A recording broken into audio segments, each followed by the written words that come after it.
Welcome back to my channel. તો જો guys આજે હર હર મહાદેવ।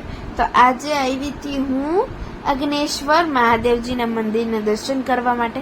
તો જો દાદી જતા હતા તો હાલો ભાઈ આમની ભેગું ભેગું આપણે જઈએ। તો જો આવી રહી મહાદેવજી, બહુ નાના છે, તમને દેખાશે પણ આઈ થિંક સો। તો છે ને જો ગાઈસ આ છે ને સ્વયંભૂ થયા હતા મહાદેવજી હતા એ સ્વયંભૂ હતા। તો જો તમે લોકોને દર્શન કરી લેજો। અને હું કરતી હતી પ્રદક્ષિણા। હા, તો જો અહીંયા જો મેં મહાદેવજીના દર્શન કર્યા અને જો આંટીસ પણ જતા હતા બધા। પછી જો કે ક્યુટ કાનો હતો, મીન્સ મારો ફેવરેટ જો કેવો મસ્ત લાગતો હતો।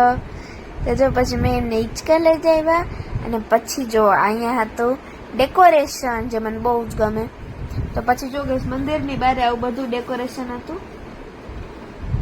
પછી હાલો હું તમને એક રૂમમાં લઈ જાઉં, ત્યાં 12 જ્યોતિર્લિંગ હતા। હું બધાના દર્શન કરતી હતી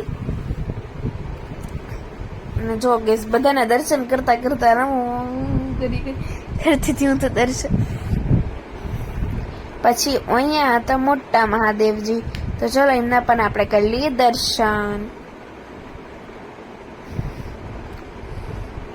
જો અહીંયા આવી ગયો મહાદેવજીની પાસે અને મેં એમના પાસે મારું માથું ટેકાવ્યું।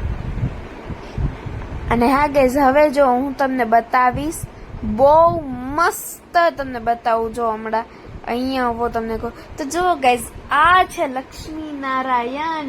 તો છે ને ગાઈઝ અહીંયા દર શ્રાવણ મહિને આવું બધું થતું તો મને તો બહુ મજા આવે જોઈને। તો જુઓ તો ખરા ગાઈઝ, એવું નથી લાગતું કે ભગવાન ખુદ આવીને કઈ ખુદ આપણને જોતા હોય ને બોલતા હોય। પછી જો ગાઈઝ અહીંયા છે અને હા ગાઈઝ આજે જ છે ને મારા 2K સબસ્ક્રાઈબર પણ થયા હતા। So bye bye guys, please like and share subscribe four